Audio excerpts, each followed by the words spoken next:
I'm at 104, and I'm happy if I'm under 100. If I get down to 99, I'm happy. Yeah, I've got heavy bones though. That's my issue. Heavy boned. Once you got into the jungle, I mean, Harry Redknapp was in there, wasn't he? How was that? Like you're in there spending a lot of time with someone that's got such a big football brain. Did you spend a lot of time sort of giving him your theories and things about what? Well, first day we were in there, and Harry did two things which really made me laugh out loud. He was like. He went, are we allowed to swear on these? You're fucking right, we can. Yeah. Say whatever you want. So he said, all right, so who listens to TalkSport then?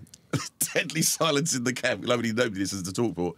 He's like, well, that's me fucked, isn't it? Because he had nothing else to talk about. He said, I've got no one to talk to about football or anything.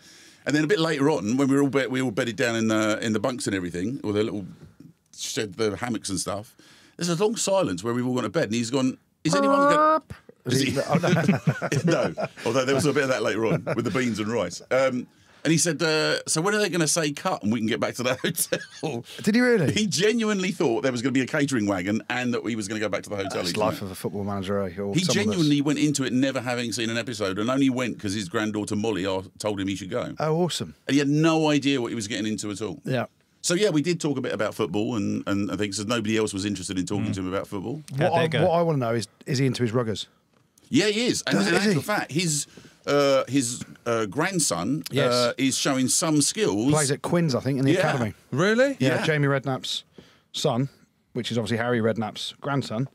Why is he playing at Quins? Get him to Saracens, get him to a proper team, eh? No, it's all to do with where they're at school and stuff. So yeah, he's at school in Surrey somewhere, isn't he? I've seen it. Apparently, he's a bit of a unit as well. Yeah, big lad. Because Harry is quite slight, and Jamie's quite slight. Yeah. They're both quite tall, but quite slight with it. But apparently the lad's a bit of a unit, and Harry's really, really taken to it. So he said he'd been to one rugby international. So anyway, we sort of made friends in there, and I told him I'd take him to another rugby international. So I took him to a game, England-France, actually, at home. Massacre.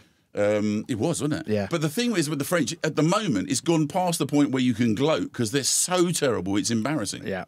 I love it. Don't you think? I absolutely love it. And don't you miss what they used to do when it was like... No. You don't miss it at all? No. I think they'll be good again. They will be. Look at the squad. They've named a 65-man squad, haven't they?